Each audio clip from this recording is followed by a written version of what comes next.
दोस्तों welcome back in my YouTube channel रोजगार वे और मैं शताक्षी। आइए बात करते हैं उत्तर प्रदेश स्पेशल के भाग 2 में और देखते हैं कि क्या है आगे। चलिए आइए देखते हैं और इसे समझते हैं। नदियों के किनारे बसे शहरों के नाम: आगरा यमुना नदी, लखनऊ गोमती, बटेश्वर यमुना, इलाहाबाद गंगा यमुना सरस्वती। संगम पर है, चूँकि इलाहाबाद में गंगा यमुना और सरस्वती तीनों का संगम होता है, इसलिए इसे संगम नगरी भी कहते हैं। और यह जो एक शहर है, ये एकमात्र ऐसा शहर है जो 3 नदियों के किनारे बसा हुआ है।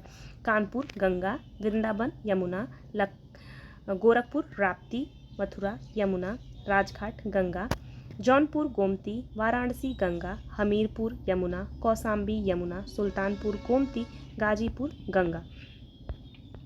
यहाँ देखते हैं उत्तर प्रदेश, यहाँ पे कुछ देख लेते हैं। ये पहली चीज़ कि जो कानपुर गंगा है, ये मोस्ट पॉल्यूटेड सिटी बोल सकते हैं, तो ये कानपुर की रिवर है। और यहाँ पे जो गाजीपुर है, गाजीपुर में एकमात्र उत्तर प्रदेश की अफीम फैक्ट्री है, जिसकी वजह से यहाँ पे भी काफ़ी ज़्यादा पॉल्यूशन। तो कानपुर से लेके गाजीपुर तक जो है पॉल्यूशन का लेवल काफ़ी ज़्यादा हाई देखा जाता है। यहाँ पे बात करते हैं जो पॉइंट ऑफ व्यू से कुछ इम्पॉर्टेंट है। उत्तर प्रदेश के प्रथम मुख्यमंत्री श्री गोविंद वल्लभ पंत, उत्तर प्रदेश के प्रथम राज्यपाल श्री सरोजनी नायडू। ये हमने ऊपर भी कर लिया था, लेकिन यहाँ कुछ पॉइंट्स में दिए हैं तो एक बार रिपीट कर लेते हैं।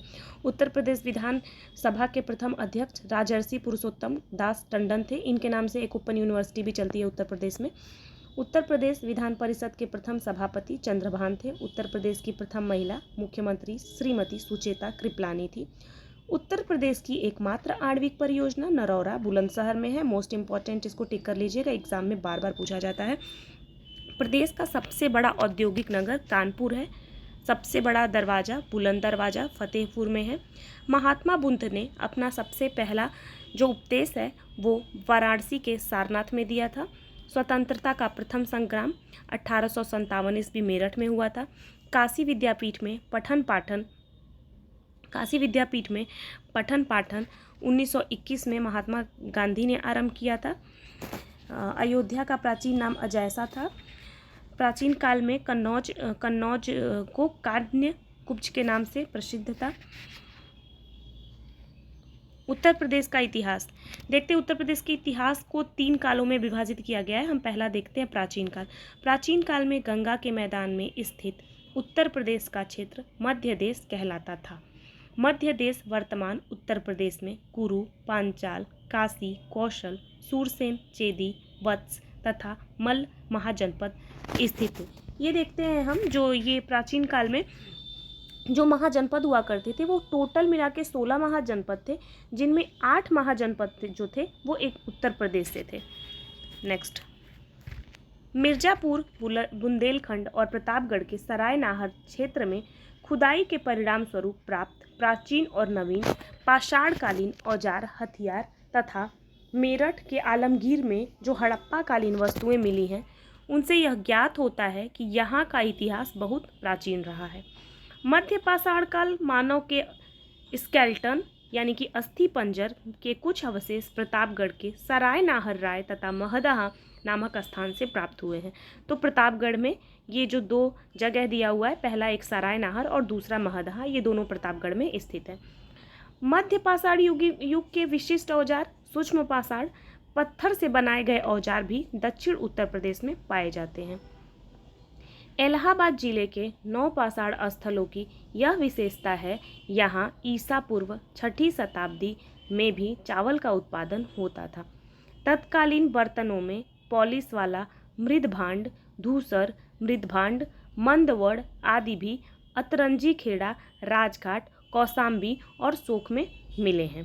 नवीनतम खोजों के आधार पर भारतीय उपमहाद्वीप में प्राचीनतम कृषि साक्ष्य वाला स्थल संत कबीर जिले में स्थित लघुरा देव है। जब बाहर से आर्य आए, उन्होंने सबसे पहले भारत में सप्त सिंधु यानी 7 नदियों के किनारे जो है वहाँ पे अपनी बस्तियाँ बसाई। प्रारंभ में कुछ प्रमुख घरानों के नाम इस प्रकार थे: पुरु, तुर्वस, यदु, अनु और दुर्य। ये 5 घराने पंचजन कहलाते थे। धीरे धीरे आर्य पूर्व की ओर अग्रसर होने लगे। कौशल और विदेह के ब्राह्मण और क्षत्रियों द्वारा अधिकार कर लिया गया। इसका वर्णन शतपथ ब्राह्मण में है। आगे देखते हैं। धीरे धीरे सप्त सिंधु का महत्व कम होता गया और आर्यों को सरस्वती और गंगा की उपजाऊ भूमि ने आकर्षित किया। यही उनकी संस्कृति, साहित्य, आध्यात्मिक और राजनीति का केंद्र बना। यहाँ कुरु, पांचाल, काशी, कौशल, अवध राज्य थे। वैदिक काल में इसे महर्षि देश के नाम से पहचाना जाता था। सभी राज्य परस्पर युद्धरत थे। कौशल ने और काशी और अवंती ने वत्स पर अधिकार कर लिया। बाद में कौशल अवंती को भी मगध द्वारा अपने राज्य में मिला लिया गया, जिसके कारण मगध राज्य सर्वशक्तिशाली हो गया। मगध में क्रमशः हर्यांक, शिशुनाग और नंद वंश का राज्य रहा। तो यहाँ पे हम समझने की बात करते हैं, वैदिक काल में ब्रह्म ऋषि देश को इसलिए कहा जाता था क्योंकि यहाँ ऋषियों का काफ़ी ज़्यादा निवास था, इसलिए इसे वैदिक काल में ब्रह्म ऋषि देश कहा जाता था। दूसरी चीज़, सभी राज्य जो थे वो एक दूसरे से युद्ध करके एक दूसरे के राज्य को अपनाने का जो सिलसिला था ये चल रहा था।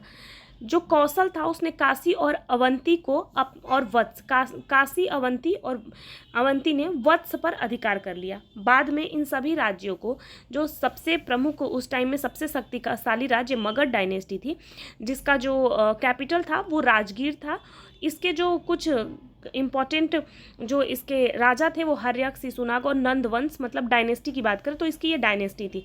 इसने अखंड भारत पे जो है अपना राज्य किया और बाद में इन सभी को इसके अंतर्गत मिला लिया गया था। ईसवी पूर्व 6वीं शताब्दी में उत्तर प्रदेश दो नए धर्म, जैन धर्म और बौद्ध धर्म के संपर्क में आया। इस काल में गौतम बुद्ध, महावीर, मक्खली पुत्र गोसाल तथा अन्य महान विचारकों ने उत्तर प्रदेश में क्रांति कर दी। जैन धर्म के प्राचीन सिद्धांतों के उपदेष्टा 23वें तीर्थंकर पार्श्वनाथ वाराणसी के थे। जैन धर्म के जो टोटल 24 तीर्थंकर थे, उनमें जो 5 तीर्थंकर थे वो एकमात्र शहर अयोध्या से थे, जिसमें पहले, दूसरे, चौथे, 5वें और 9वें ये तीर्थंकर जो थे ये अयोध्या के जन्मभूमि से थे। जैन धर्म के 24वें तीर्थंकर महावीर स्वामी का जन्म बसाड़, वैशाली में हुआ था, किंतु उनके अनुयायियों की संख्या उत्तर प्रदेश में काफ़ी थी।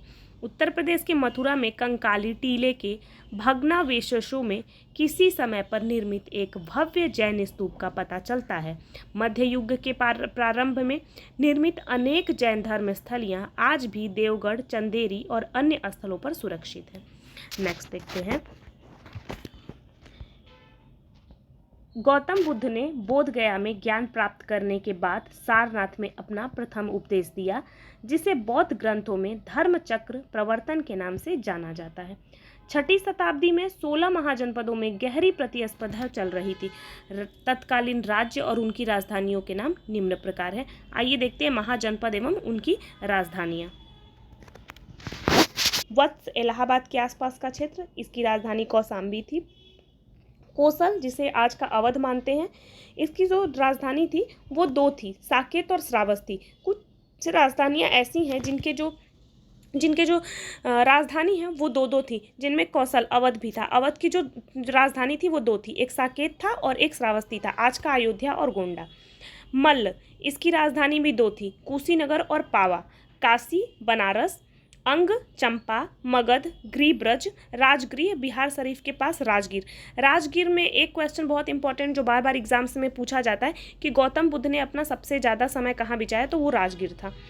वृजी जिला दरभंगा और मुजफ्फरपुर, मिथिला जनकपुर नेपाल सीमा पर और वैशाली जिला मुजफ्फरपुर। चेदी बुंदेलखंड, सुक्तिमती संभवतः बांदा के पास। मत्स्य विराट, अस्मक, पांड्य, अवंती, उज्जैनी, गांधार, तक्षशिला, कंबोज, राजापुर। नेक्स्ट देखते हैं।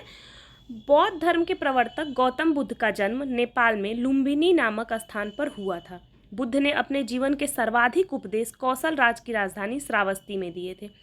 महात्मा बुद्ध अपने जीवन के अंतिम पड़ाव कुशीनगर पहुंचे, जहां पे 483 ईसा पूर्व में 80 वर्ष की आयु में उनकी मृत्यु हो जाती है। तो यहाँ पे ये समझने की चीज़ है कि जो गौतम बुद्ध की जो मृत्यु होती है वो 483 ईसा पूर्व में हो जाती है, और मृत्यु का जो कारण रहता है वो एक्चुअली में क्या होता है कि वो वहाँ पे मल्ल राजा जो रहता है उनके यहाँ पे वो पॉक का मीट खा लेते हैं, जिसकी वजह से उनकी तबीयत खराब हो जाती है और फिर उनकी मृत्यु हो जाती है। आगे देखते हैं। यहाँ पे अगर आप लोग को थोड़ा सा प्रॉब्लम हुआ तो प्लीज़ सॉरी इसके लिए, यहाँ से एक बार दोबारा आप लोग इसे देख लीजिए। 1840 ईस्वी में 1853 ईस्वी के मध्य झांसी, जालौन, हमीरपुर, डलहौजी की हड़प नीति के अनुसार अंग्रेजों राज्य में मिला लिए गए। यानी डॉक्ट्रिन ऑफ लैप्स जो डलहौजी लेके आया था, यानी कि जिसका कोई वंशज नहीं होगा या स्वयं का कोई पुत्र नहीं होगा तो उसके राज्य को ब्रिटिश राज्य में मिला दिया जाएगा। तो 1840 से 53 के बीच में मध्य झांसी, जालौन, हमीरपुर ये सारे को मिला लिया गया था। 1857 की क्रांति की शुरुआत मेरठ से हुई थी, लेकिन इसे अलग अलग एरिया में अलग अलग लोगों के द्वारा पे इसका नेतृत्व किया गया था। क्वेश्चन यही पूछता है, आइए देख लेते हैं। इस विद्रोह में शीघ्र ही अलीगढ़, बरेली, लखनऊ, कानपुर, इलाहाबाद को स्वतंत्र कराने के बाद विद्रोही सेना व जमींदारों ने वहां अपनी सरकारें स्थापित कर ली थी। 1857 की इस महान विप्लव में बरेली का प्रशासन खान बहादुर खान नामक रोहिल्ला सैन्य अधिकारी ने ग्रहण कर लिया था। बरेली में किया था खान बहादुर खान ने, कानपुर में इसको नाना साहब ने नेतृत्व किया था और इलाहाबाद में लियाकत अली ने किया था, लखनऊ में बेगम हजरत महल ने किया था और 1857 ईस्वी के विद्रोह में तात्या टोपे विद्रोहियों के प्रमुख योद्धा थे। झांसी में विद्रोह का नेतृत्व महारानी लक्ष्मीबाई ने किया था। इस विद्रोह के दमन में जनरल ह्यू रोज को सक्रिय किया गया। 1 नवंबर 1858 को एक शाही घोषणा द्वारा सत्ता ईस्ट इंडिया कंपनी से हटकर महारानी विक्टोरिया के हाथों में आ गई।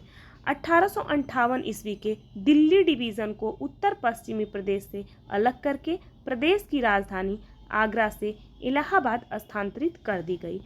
1872 ईस्वी में उत्तर पश्चिमी प्रदेश के लेफ्टिनेंट गवर्नर का पद और अवध के चीफ कमिश्नर का पद एक कर दिया गया और इस क्षेत्र को उत्तर पश्चिमी प्रदेश, आगरा और अवध प्रांत कहा जाने लगा।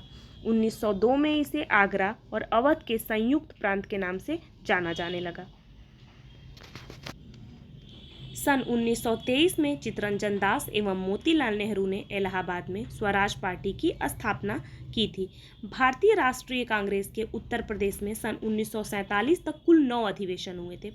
जो आईएनसी इंडियन नेशनल कांग्रेस की जो हो रहा था, जो कमेटी बैठ रही थी, जो अधिवेशन हो रहा था, वो टोटल जितने भी हुए थे उसमें से 9 जो थे वो अकेले उत्तर प्रदेश में हुए थे, जिसमें 3 जो है वो इलाहाबाद में हुआ था, 3 कानपुर में हुआ था, 3 लखनऊ में हुआ था, 3 इलाहाबाद में हुआ था, 1 कानपुर में हुआ था, 1 बनारस और 1 मेरठ में हुआ था। ये आगे दिया हुआ है, इसको देख लेंगे अभी।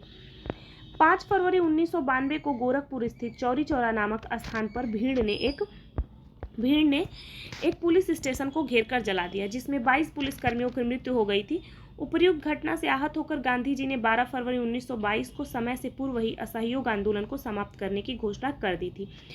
इसमें समझने की बात यह है कि ये क्वेश्चन बार बार पूछा जाता है कि किस घटना से आहत होकर या किस घटना की वजह से गांधी जी ने असहयोग आंदोलन को स्थगित कर दिया गया था। तो ये जो आंसर है इसका यही होगा, चौरी चौरा कांड। इसको डेट सहित और सन के सहित याद रखें।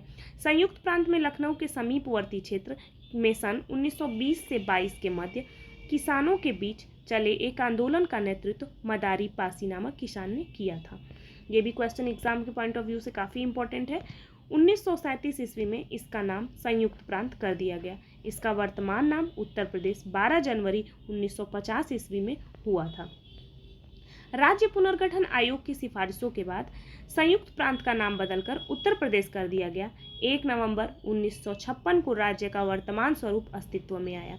उत्तर प्रदेश को अलग करके 9 नवंबर 2000 को उत्तर प्रदेश से एक अलग राज्य की स्थापना की गई, जिसे उत्तराखंड का नाम दिया गया। प्रदेश के प्रमुख कांग्रेस अधिवेशन जो हैं ये हुए थे, जो 3 इलाहाबाद में, 3 लखनऊ, 1 कानपुर, बनारस और मेरठ में हुआ था। और इसकी अध्यक्षता किसने किसने की थी इसे जानते हैं, क्योंकि एग्जाम में ये मिलान करने के लिए दे देता है। तो 1888 ईस्वी में इसकी अध्यक्षता जार्जियुल ने की थी, ये इलाहाबाद में हुआ था। 1852 में अध्यक्षता WC बनर्जी ने की थी, ये भी इलाहाबाद में हुआ था। 1910 ईस्वी में सर विलियम वेडरबर्न ने इसकी अध्यक्षता की थी और ये इलाहाबाद में हुआ था। 1899 ईस्वी में रोमेश चंद्र दत्त ने इसकी अध्यक्षता की थी और यह लखनऊ में हुआ था। 1916 ईस्वी में अंबिका चरण मजूमदार ने की थी और ये भी लखनऊ में हुआ था। 1936 ईस्वी में लखनऊ में हुआ था, पंडित जवाहरलाल नेहरू जी ने इसकी अध्यक्षता की थी। 1925 ईस्वी में कानपुर में श्रीमती सरोजनी नायडू ने किया था। 1905 ईस्वी में बनारस गोपाल कृष्ण गोखले ने किया था। 1944 इसमें मेरठ में हुआ था। इसकी अध्यक्षता आचार्य JB कृपलानी ने की थी। नेक्स्ट देखते हैं, दिल्ली और उत्तर प्रदेश पर प्रभुत्व वाले राजवंश। पहला गुलाम वंश कुतुबुद्दीन ऐबक के द्वारा बनाया गया था, इस्टेब्लिश किया गया था, जो बाहर से आया था। ये कुतुबुद्दीन ऐबक गुलाम वंश इसको इसलिए कहते हैं क्योंकि ये गुलाम था और बाद में इसने यहाँ पे गुलाम डायनेस्टी की स्थापना की थी। इसका जो गुलाम वंश था वो 1206 से लेके 1290 ईस्वी तक रहा। इसमें अलग अलग जो गुलाम डायनेस्टी के लोग हैं वो आते रहे। दूसरा था खिलजी वंश, जो फिरोज खिलजी ने इस्टेब्लिश किया। ये 1290 से 1320 तक रहा। तीसरा तुगलक डायनेस्टी, ये गियासुद्दीन तुगलक ने इसे इस्टेब्लिश किया। ये 1320 से 413 ईसा पूर्व तक रहा। सैयद डायनेस्टी खिलजी खां ने किया 1414 से 1451 तक। उसके बाद आता है लोदी डायनेस्टी, जिसको बहलोल लोदी ने इस्टेब्लिश किया।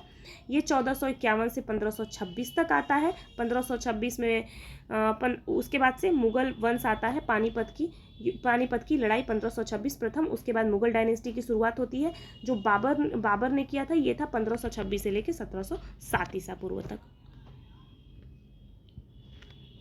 लेते हैं उत्तर प्रदेश के प्रमुख ऐतिहासिक युद्ध। पहला मेनांडर का युद्ध 182 ईसा पूर्व में। मेनांडर ने उत्तर प्रदेश की विजय के दौरान मथुरा पर अधिकार कर लिया। दूसरा चंदावर का युद्ध, ये 1194 ईसा पूर्व में हुआ था। इसमें मोहम्मद गोरी व कन्नौज के शासक जयचंद के मध्य युद्ध हुआ। इसमें जयचंद की मृत्यु हुई। तीसरा कालिंजर का युद्ध 1202 से 1203 ईसा पूर्व में। चंदेल शासक परम दिर्वदेव ने कुतुबुद्दीन ऐबक के मध्य हुआ। इसमें परम दिर्वदेव की मृत्यु हुई। जौनपुर का युद्ध 1478 ईसा में। बहलोल लोदी ने जौनपुर पर अधिकार कर लिया। खानवा का युद्ध 1527 ईस्वी में बाबर और राणा सांगा के मध्य हुआ, जिसमें राणा सांगा की पराजय हुई। कालिंजर का द्वितीय युद्ध 1545 ईसा में शेरशाह सूरी की विजय और मृत्यु। आगरा का द्वितीय युद्ध 1554 से लेकर 56 ईसा पूर्व तक। इस लंबे युद्ध में सिंहासन हुमायूं के अधिकार में आया। बनारस का युद्ध 1780 ईसा पूर्व में राजा चेत सिंह और गवर्नर जनरल हेस्टिंग्सन के मध्य राजा चेत सिंह की पराजय हुई। मथुरा का युद्ध 1804 ईसा पूर्व में मराठों और अंग्रेजों के मध्य हुआ, जिसमें जनरल लेक पराजित हुआ और मथुरा और आसपास के क्षेत्रों पर मराठों का अधिकार हो गया। चिनाहट का युद्ध 1857 ईस्वी में अवध की बेगम हजरत महल और अंग्रेजों के मध्य, जिसमें अंग्रेजों को विजय मिली और 6 सितंबर 1857 ईसा पूर्व को अवध पर अंग्रेजों का पूर्ण रूप से अधिकार हो गया। नेक्स्ट पार्ट जो है उत्तर प्रदेश स्पेशल का, वो हम तीसरे भाग में कवर करेंगे। यहाँ तक अगर किसी को कोई समस्या हो तो वो कमेंट बॉक्स में ज़रूर बताएं, और अगर कहीं मिस्टेक हुई हो तो उसके लिए सॉरी।